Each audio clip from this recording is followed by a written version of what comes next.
nga lang po. Nakaupo kami din, nakatabi namin. Bago kayo manood? Piling ko yung dope ito.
Gid, Nick.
Nagsinger mo.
Patubas!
Walang mugyat.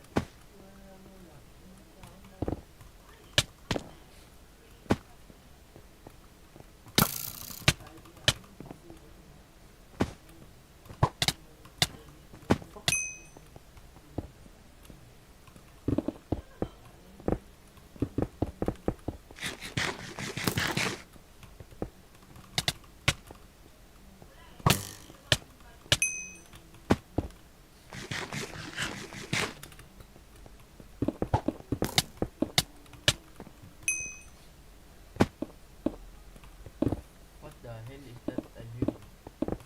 Hindi na welcome to home.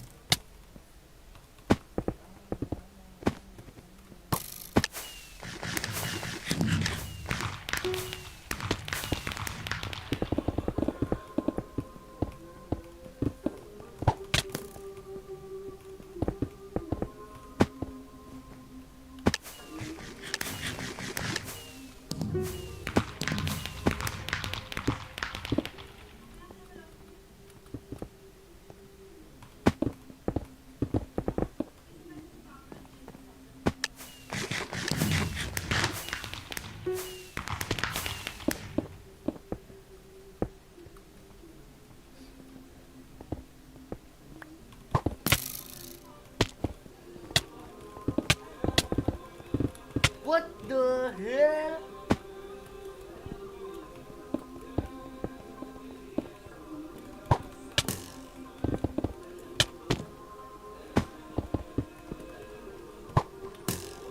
Desperado.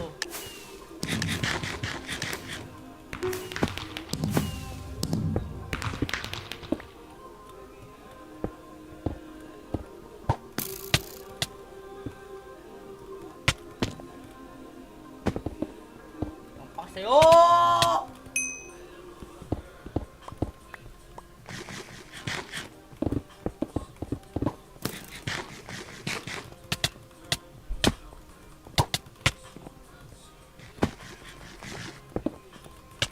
Ang pasayo! Fuck your ass and fuck your mom.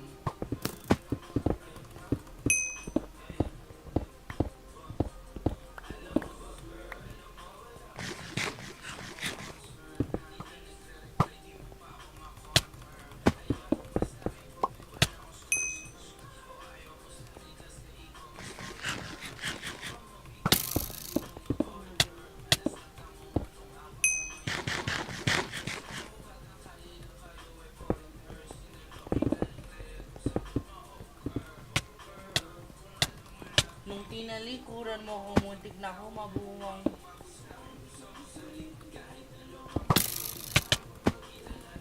Ilang taon na ba yan si Pabi? Mas bata pa ata yan.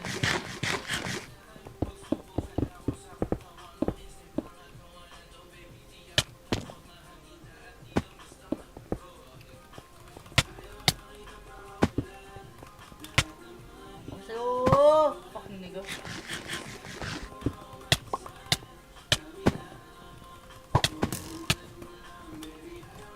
Yes, fucking nigga.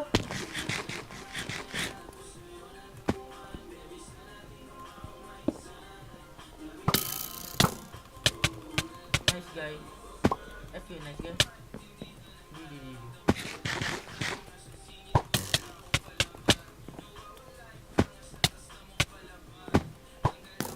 Did you know I'm a level max to Brito? Let's get.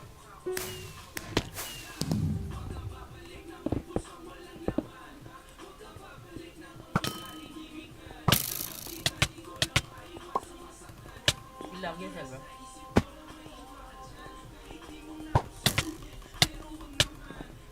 What the hell is he landing on?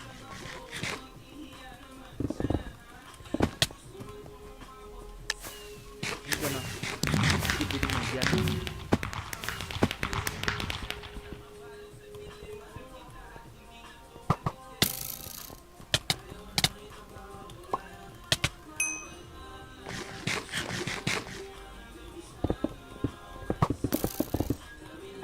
Have that giant bypass.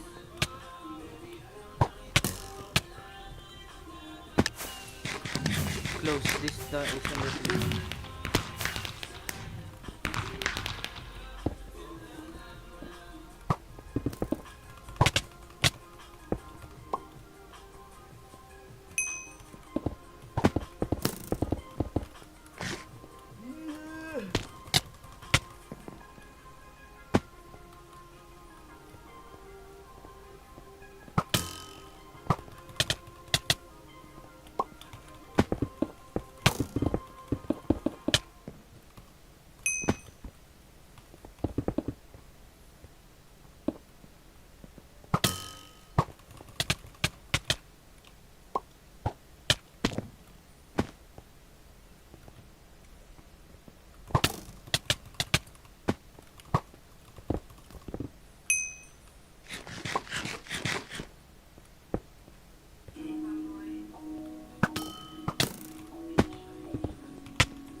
Desperate ammo ko.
Mangyari.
Ano yan, boy?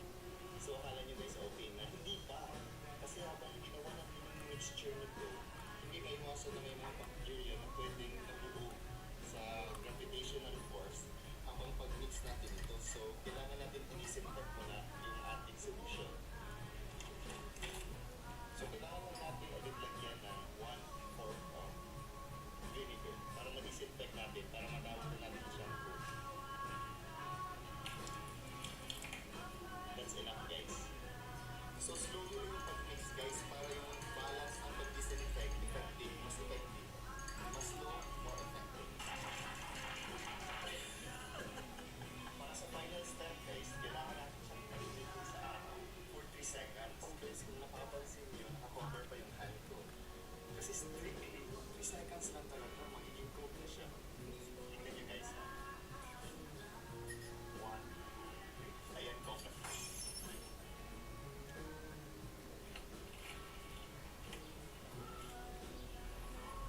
Bad trip.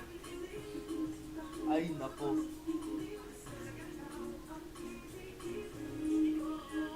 Teka.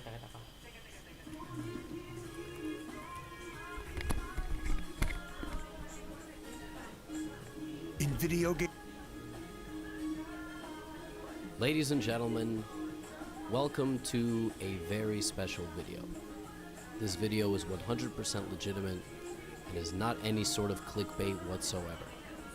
In this video, I'm going to make a major announcement. I'm going to tell you why I am making that announcement, and I'm also going to show you 2 recent chess games that I've played against extremely strong grandmasters, and in one of them I actually defeated this grandmaster, marking one of the best wins of my life. Also, I'm currently in Köln, or Camera Goodwing Back event in 2024, and the World Championship is going to be an even bigger one in later. Quickly run through the in chess at the age of 22, which is already pretty old and decrepit. I was very close in 2016 when I was 19 years old, and at that time I was teaching chess full-time. So I made a decision in college to be a chess teacher, to not pursue a corporate career. This was 2016, 17, 18, around that time. Then I stopped, and I was mostly teaching chess, and I slowly lost some rating because I wasn't taking chess so seriously anymore. Now, this whole road to GM thing that I did, the pursuit of the Grandmaster title, happened because I played a chess tournament in 2021 in Las Vegas, and I didn't do badly, and I liked that you guys enjoyed the recap videos that I made. You really liked me showing you my insights and my preparation. So I thought, you know what, this would be good content. Like, let me play some tournaments and let me make content for all of you, and maybe I'll achieve my goals. No. What I learned very quickly is that chess in this day and age is much more of a full-time job if you want to be a professional player, and I was not able to fulfill those requirements.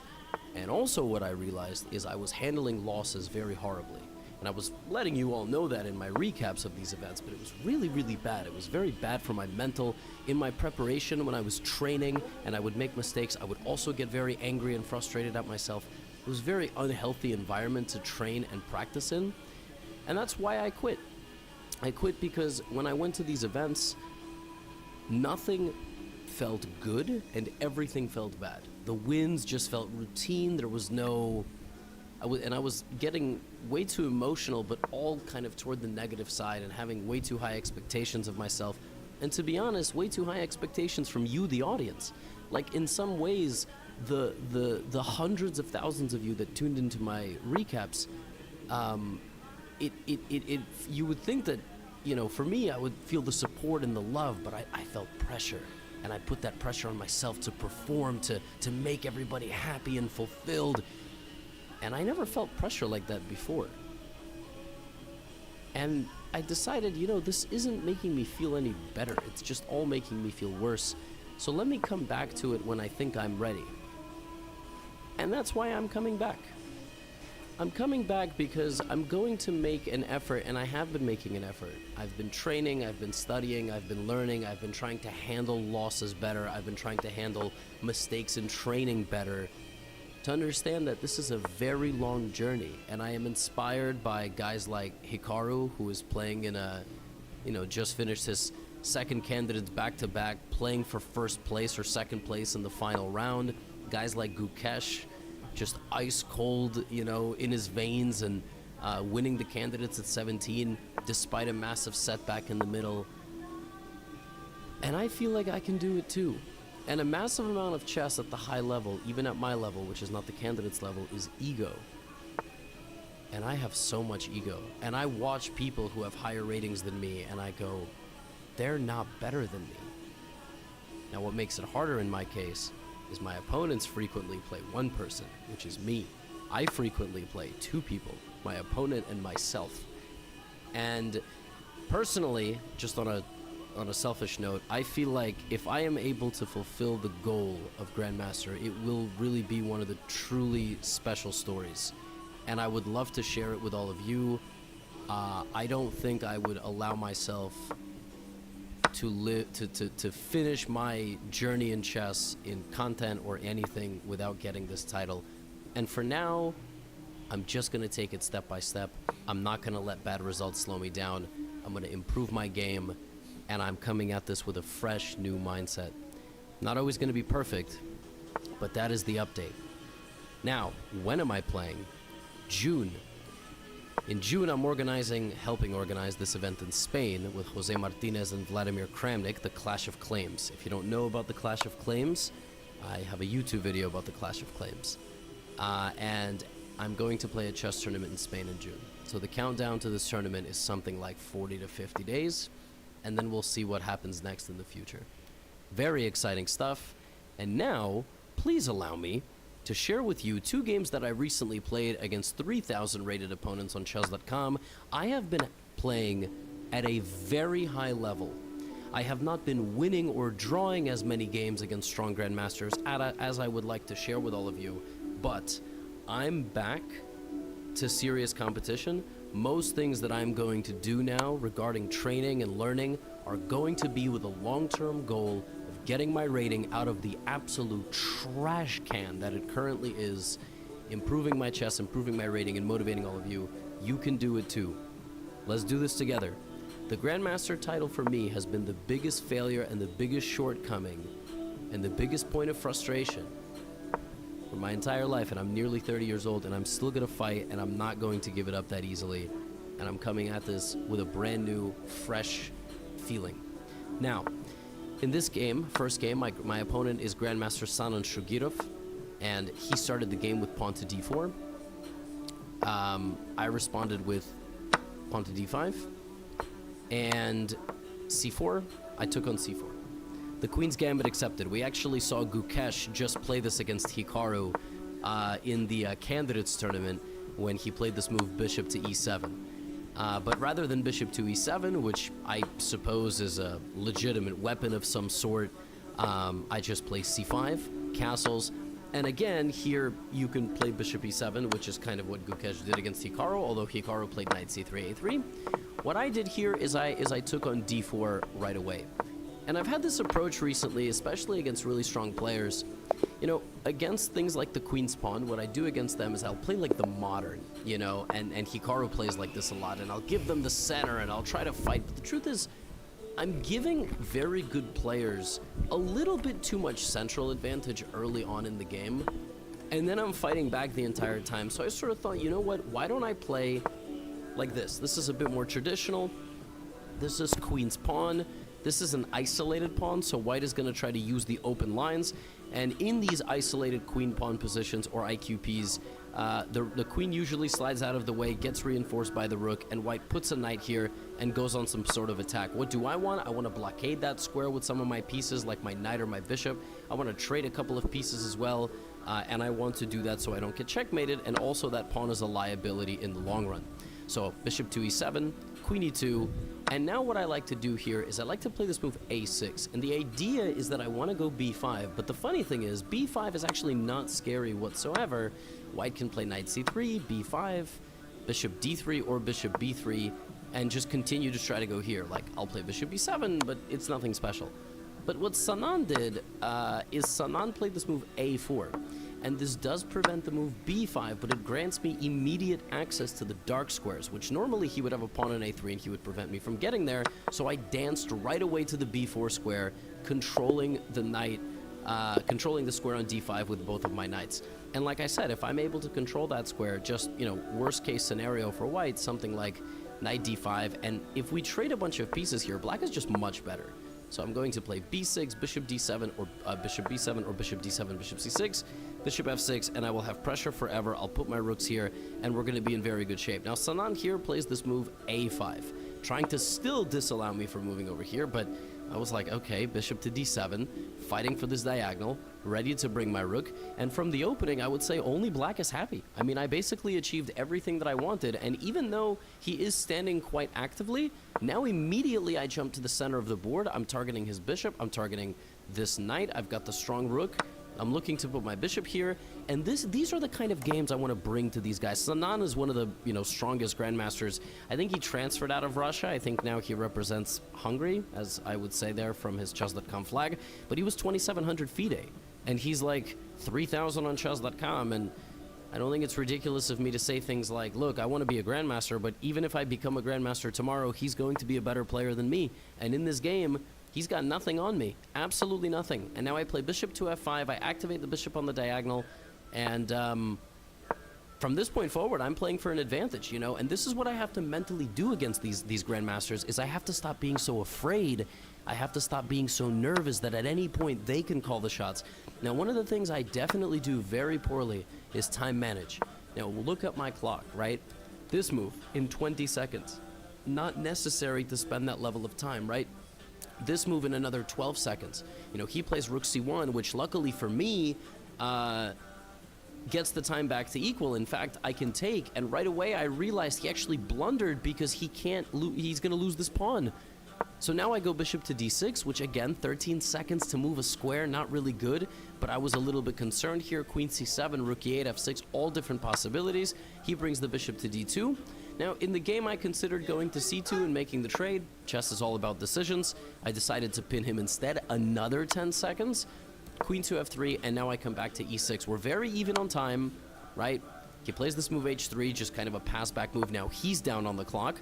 I put some pressure on his knight, but I spent nearly 20 seconds on that move. Time management, very, very bad.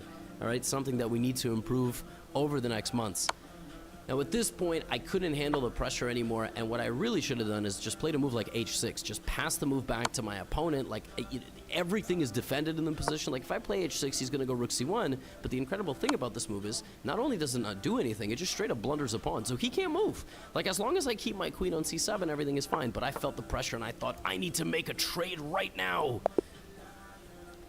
And when he took my knight, I started having second thoughts and was like, well, if I take, you know, this pawn is weak and, you know, he's gonna win it and then he's gonna like leave my position and then he's gonna promote and you know, all these thoughts. And I said, why did I do that? Let me trade with the... And I blundered bishop a4. I blundered a skewer. Now, it's blitz. Stupid stuff happens all the time, right? This was very dejecting because this is the exact way I lose to guys like Sinan. 20 moves into the game, absolutely no problems, completely playing on his level. Or you could argue he's playing on mine, but let's just make me feel better.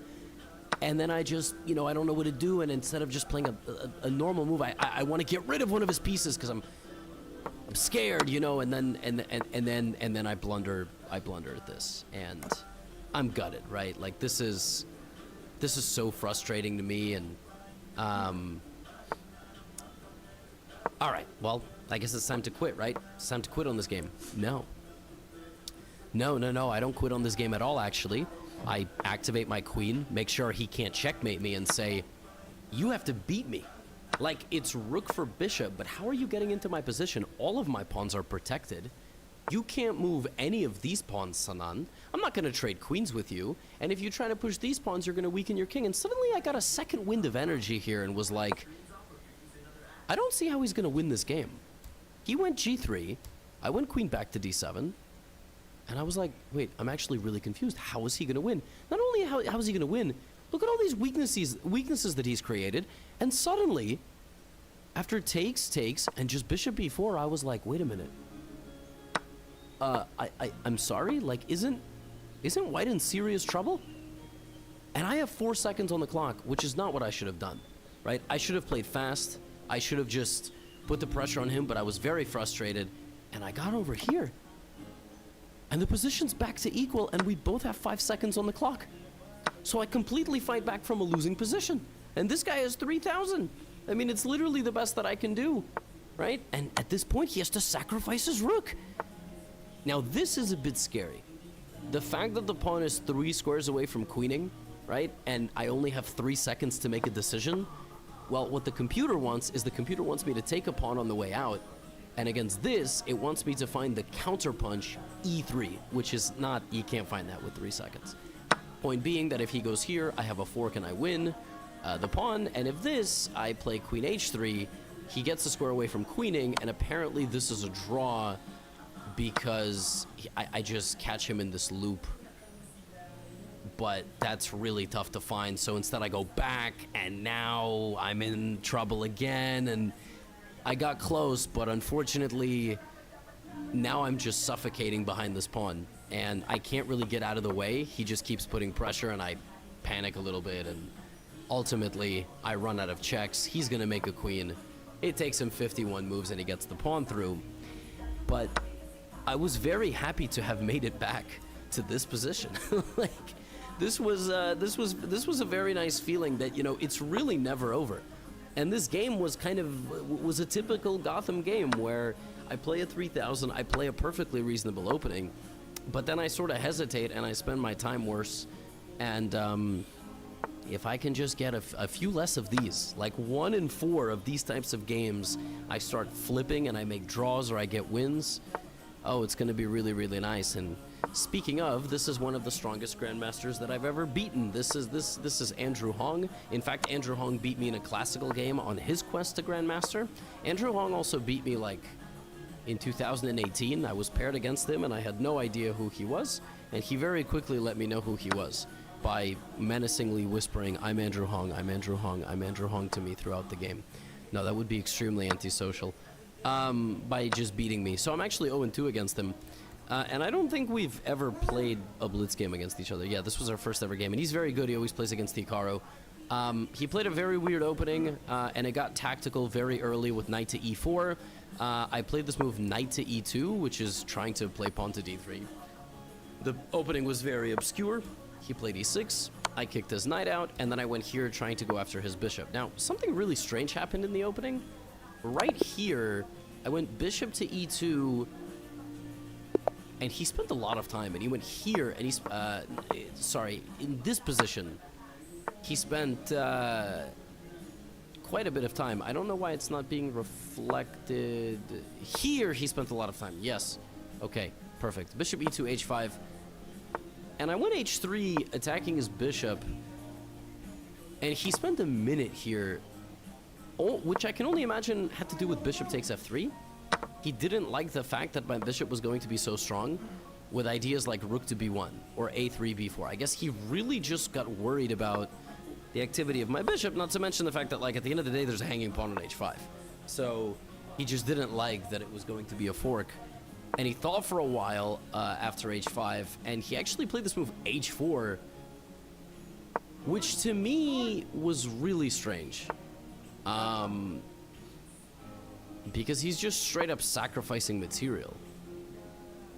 So he got way too aggressive, way too early. I mean, what he should have done is, you know, probably in this position just gone bishop f5. Like, that's what I thought he was going to do. And then maybe he was worried about knight to h4.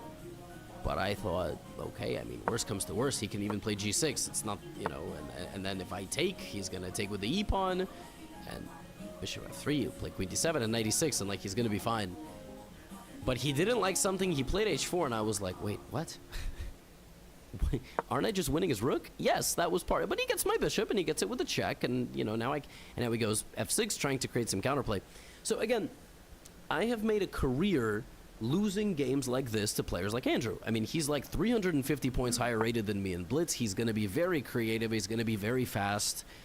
I think his peak Blitz rating is like 3150 or 3200. He plays Hikaru all the time, like I said. Maybe I didn't say that. So I need to figure out a way I'm going to kill his counterplay, right? So first, I take on f6, right? I spent 23 seconds on pawn takes pawn. That's crazy. But I took, he took, and now I thought, you know what? Let's make this very easy. Let's play queen to h1 and trade the queens, and with no queen, he can't beat me, right? So queen h1. Now, the reason I didn't go queen h1, because I didn't really like knight b4.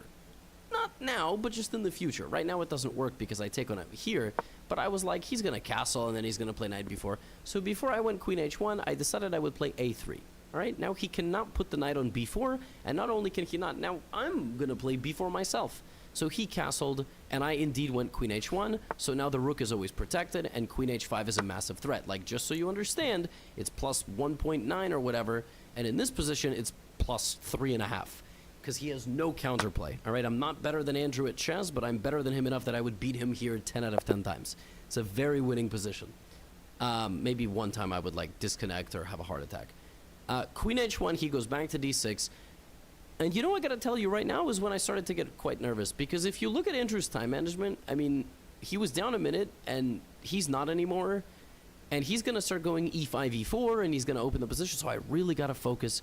I gotta buckle down, and I'm like, okay, I know he wants to go e5, and I know he wants to go knight d5, knight e3.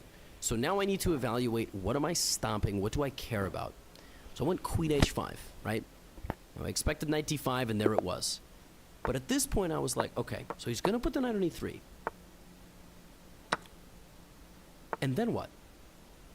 And what's he going to do when the knight arrives on e3? Because let me tell you something. If he takes this pawn, I get the rook to the open file. Not only do I get the rook to the open file, I can also go there and get the rook with the other rook and the queen. Like, I actually don't think the c2 pawn is important. This pawn is a check, and it is important, which is why I'm going to move it up. And I'm close on time. Knight g4 check, not a concern. I'm going to play king to g1. Now, Andrew blows open the center of the board. This is a very tense moment. It says plus 3.2.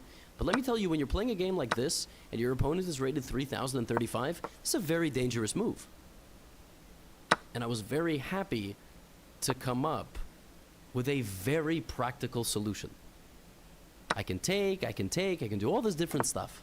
But at the end of the day, when a pawn makes it to the other side of the board, it becomes a queen. I don't know if you knew that. g6. He could take on f4. I'm not going to take because then he's going to get his queen and his knight in. I'm just going to go g7. He could take both my pawns. In fact, he's taking this one with a check. But I play king to g1. None of his pieces can get to my king, and his pieces are collapsing. He goes bishop takes g7. We're going to turn this back on. Immediately I take, because now this is also a guaranteed rook trade. He plays g2 to anchor in his pawn with his knight, and I trade this off. And if we just pause here, I'm up a rook. But like I told you in the beginning of this video, when I play people, they don't just play me.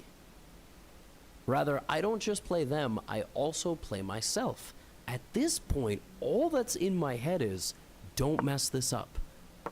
Whereas if I was playing somebody lower rated than me, it would be, why is this idiot not resigning? And that's something I'm gonna have to work to change, and I am actively trying to change that in my games. So I played pawn c3. 13 seconds, don't love that time spend, but I had to get rid of his pawn in the center. He plays knight to e6, I bring the queen back to g3. He plays c5. Now I don't even think. I gotta open the center. Alright, I got no choice. I have to open up the center of the board. He plays pawn takes d4. I don't think for a second. I need to activate my rook. He goes king d7. Now I'm thinking here, I'm looking at queen h3, queen h7. I can't quite get in. And, you know, when I'm low on time, I'm thinking simple tactics. Knight takes pawn. That removes the defender of the knight on e3. So if he takes, right, I'm going to go here. Now he has queen here, and this is a bit scary because he is threatening stuff against my king like knight takes e2. But I thought here for a second and was like, hold up. I could just take his pawn. So now all he has is queen b2, defending his knight, pressuring my bishop, pressuring my rook, which is what he does. And this was the most important moment of the game because right around here, as you can see from my time spend, I've got 20 seconds and I'm already entering panic mode, and I play rook e1 and I just kind of exhale because I realized there is a fork. But I think what I was going to do here is I was just going to counter by going directly for his king. So my queen and my rook are both hanging, but he's got to go like here, for example, and then I was going to go queen e6, and that's not the checkmate, but king c5, and then here, and then bring my rook, and luckily I checkmate him. He goes back to c6, and now I'm like, okay, let's protect our king. We have 20 seconds. He can get this. He's up a couple pawns, but now I'm out here with my bishop. Now I'm going first. King c7, no checks. Okay, fine. I'm going to give him one more check. And he didn't like knight to e5 because I guess he thought I was going to take on f6. Like, I can take here and then give him this check and then win this, and I'm going to win queen and rook versus queen. So he goes queen d6. I'm like, oh, easy. That's a wrap. We don't even think. We give a check. We win the pawn. Now the only thing I need to worry about is accidentally allowing two runaway pass pawns to queen, which you might accidentally do in time trouble if you blunder. What he would really love to do here, if given the chance, like let's just say I waste some time because I'm stupid, very quickly his advantage will get really high. And now it's back to equal. So he will then also put his knight on e5. So I was like, okay, rook f6 equals b5. Now I'm thinking, okay, How do I stop his pawns? First of all, let's start bringing our king. We know that it's the end game. We know we get a couple of easy moves, right? Now, he plays a5, so I'm very, very nervous here, right? So I play this move. I just bring my king. 2 squares closer. I'm definitely in the square. He plays knight to d4. Now, I need to make sure my king, rook, and bishop are very far apart from each other, right? So I do this. And the point is that now there's no way to blunder a fork, and the rook is most powerful when it's attacking from the other side. And I made a goal here. I want to stay up at least above 10 seconds on the clock. d4 check. I found a nice tactic. If he takes, I play rook to c8, removing the king from the defense of the knight very slowly. He goes king d6 back. Now, rook f6 check. King here. Bishop f3. I'm still above 10 seconds, and I'm still putting my pressure. Now, I play d5 because now actually my pawn is very powerful. King is going to d4. I play that move a little bit slowly. All right, a4. Now, suddenly I'm panicking. I'm officially panicking because how am I going to stop the pawn? So I play bishop to e4 with 4 seconds remaining. Bishop to e4 with the idea rook to f2, a3, rook f1. So I don't ever blunder this. And now my king is going to go to d4. He brings his king. I bring my king, and he's kind of stopped. But I have 4 seconds on the clock. Every move he's making is super fast. Here I completely missed that I have rook f6 because I just wanted to play defense. I just wanted to stop both of these pawns, and I do. This is very scary, but he gets here, rook c1 check, king d4, and I'm like, wait a minute, rook c4 here, rook c6, and there we go! My king is stopping both pawns at the same time. He plays knight d7, the last moment, don't blunder anything stupid. King b4 is a very nice way to lose everything. Lose everything. But I stay calm, I play rook e7, and I don't care if he can give me this check, because I just step back. If he takes, I take and I promote. He can't do anything. He goes king c3, I play d7. There's nothing. There's absolutely nothing. Everything is covered. b3, I win the pawn, I win this, and I win everything. And now I just have to not lose the game on time. It was much easier to just pre-move a little bit. I cut him off, and I walk him down, and, you know, he could have resigned, of course, but it's the end of a blitz game, and I won. And this was probably like my 5th highest rated win on chess.com. And I was very, very proud of it, and it shows that, granted, my opponent played a little bit of a goofy opening and got himself into trouble. I held my nerves. I panicked only very mildly, but I still held my nerves. I won the game, and I'm more than capable. And there are going to be games where, you know, I have these moments and I fail. And there's going to be moments where I have these games where I have these moments and I don't fail. And I just need to slowly but surely start making slow changes. And that is what's going to be different. Can go back to full screen for a second. That is the announcement. That is kind of the roadmap. And I'm going to play tournaments. I'm going to play tournaments because I want to prove it to myself. I'm going to play tournaments because it's unfinished business. I'm going to play tournaments because it's good content. I think a lot of you enjoyed me talking about my preparation and my thoughts and feelings and my own analysis, and that's what I'm going to share with you. And I'm not going to think solely and so much about the result. And that's going to be what's going to be different this time around. So that's the announcement. In case the candidates wasn't exciting enough. Get out of here.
I've been feeling.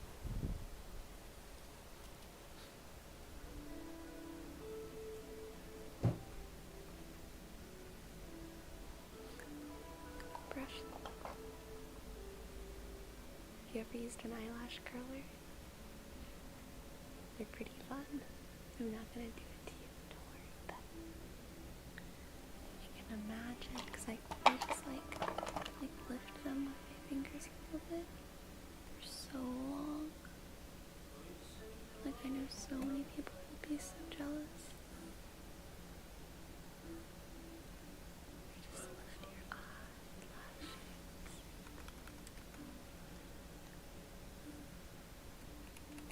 Yeah. They're so long. Your bottom ones are long too. But they need to be like combed a little bit to reach their maximum length.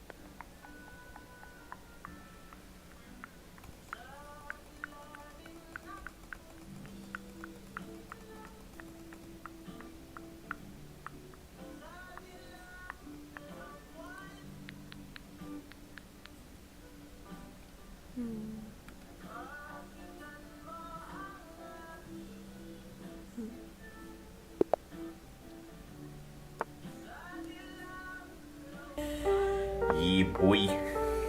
3 words, freestyle. Let's get it.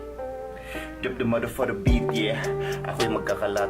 Pagbasa ko ng comment, ako ay napasulat. Ngayon na ako babanat ng paangat, nawala kong pamagat. Kaya makinig kayong lahat. Hindi naman to kalat na mabaho, pero namang hygiene, dry clean, malinis na crime scene. Gusto mo bang masak sa washing machine? Pasensya na sa biro ko kung medyo green. Teka lang, bakit merong manok? Kaya pala may nagtitilaok. Tsaka lang sa labas, wag kang kumatok. Takot ako niyan, wag mong ipasok. Brr brr. Gangsta, gangsta.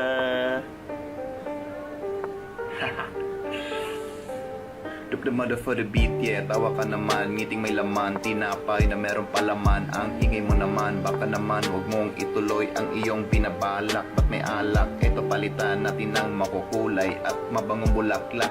Ingat ka baka ikay mahulog dyan sa ilog at mabasag mga dala mong itlog. Makinig ka, hindi ka malinis, huwag ka nang magbihis. Bagay naman sa'yo nakatapis, huwag ka nang magtupis. Masakit sa mata, parang tinutusok ng matatalim na lapis. Brr brr. Giyatay, uy! Gangsta, gangsta! Drop the mother for the beat, yeah. Dili lang unta ta magbuot. Kay dili ko ganahan imong dughang kaguot. Di lang gud ta magdali, hinay-hinay og tabok. Kay mura kag ok-ok, galupad nga lamok samok. Wala man ko sa mokinimo. Tanawa gud ko bay chill ra kaayo. Naka shades pink punit og puti nga sando. Di parehas nimo ga piniling gwapo. Istorya ra gud, di lang gud maninood. Tingnan ko pa atubang may ra ka patalikod. Dili man ko rich kid, wa man ko'y alahas. I'm minding my own business, ako punoon ang hilas. Brr brr. Gangsta, gangsta. Drop the mother pada beat. Yan, nandito na naman ako sa 3-word rap. Hindi ko alam kung paano simulan. Painom ng gatas, palamas para may lakas na pigain ang katas ng singkamas. Malas, ba't mainit? Pumapawis tulo ko sa singit. Pwede pa connect, meron ka bang internet? Damot mo naman pangit. Makapag 1 hour nga sa pisonet. Buset, ba't ganyan? Di ba sabi mo walang iwanan? Ba't bigla mo akong tinulugan? Gamit pa ang kumot ko at unan. Brr brr. Gangsta, gangsta.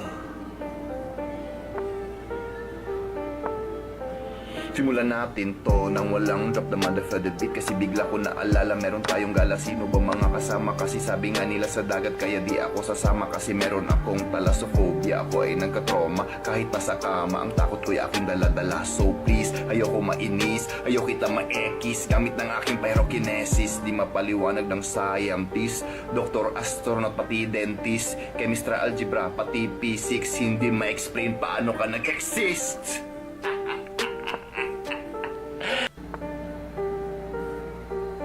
Gangsta, gangsta. Drop the motherfucker beat, yes. Simulan natin sa baba, pataas. Huwag kang kabahan sa daan. Meron bang lalaban? May kalaban, di naman ako lalaban. Kaibigan, sandali lang ako'y may karamdaman. Pakitawag ng tanod, sumasakit aking tuhod. Biglang na lang akong napaluhod. Ako'y gumagapang, ayoko na para akong uod. Tara sa ospital, ako ay magpapatest. Kinakabahan ako sa diagnosis. Sana hindi pneumono o microscopic silicovolcanoconiosis. Brr, brr. Gangsta. Gangsta. Drop the motherfucker beat, yeah. Di mo ata ako kilala. Sa dami ng narap ko, di ka pa ba nadala? It is so strange na kailangan i-arrange ng aking storage para lang magka-rhyme ang orange. That's easy, kahit nasa undercard. Lahat sila sa taas parating naka-guard. Kasi I never go, so I always go hard. Kasi alam nila na sa akin ang alas na card. Ano ba yung last word? Di ko ma-remember. Everybody say it all together. Kailangan ko maklatch to, buzzer beater. Hindi ko na nahabol, I only got a silver. Brr, brr.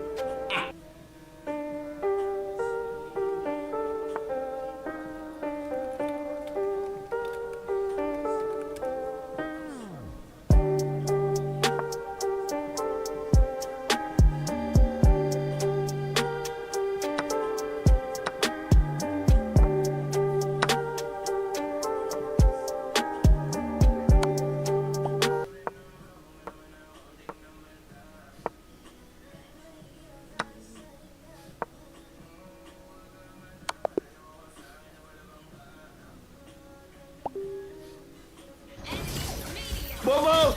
Hoy, sino yan? Tanga! Walang modo. Sino yan? Sige, ipunin mo yung skill mo ha, huwag ka mag-stun. Ipunin mo yung skill mo para maging mayaman ka, tapos bili ka utak ha! Hoy, Tyron, naririnig ka namin. Defeat. Parang game talaga. Hoy, Tyron, hindi ka nakamute. Tyron, are you playing video games during class? Alam mo bang napaka-disrespectful ng ginagawa mo? Tyron, can you hear us? Hello? Sir, Tyron? Tyron, hello, hello? sir. Yes, hello? Sir, hello? Hello? Sir, okay na, sir? Yes, we can hear you, we Sir. can hear you. Yes, Tyron. Sir, kung may narinig kayong kakaiba kanina, sir, kapitbahay.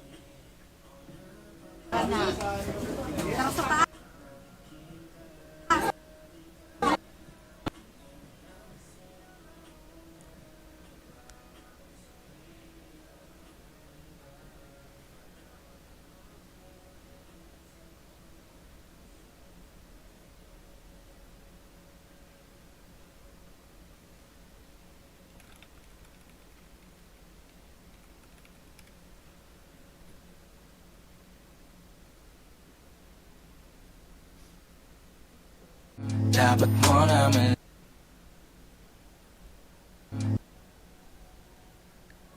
Dapat mo naman lang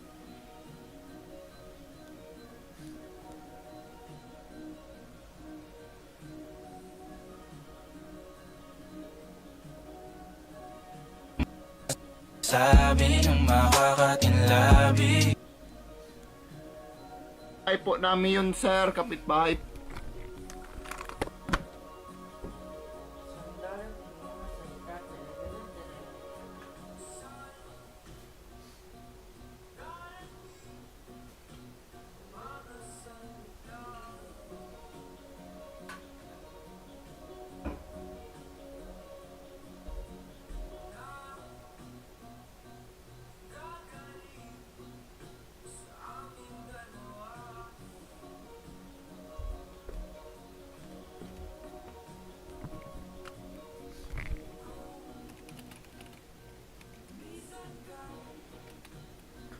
Po. Kapitbahay, what is your kapitbahay doing in our class? Hacker kasi yun, sir, hacker. Hinahack niya yung, class. Hacker? Pwede ba yun? ML ba, sir? Naglaro siya ML, di ba? Di ko alam, basta he's playing some sort of video game. Ano pinagsasabi mong hacker? ML yun. Oh, sir, basta hacker, sir. Naglaro.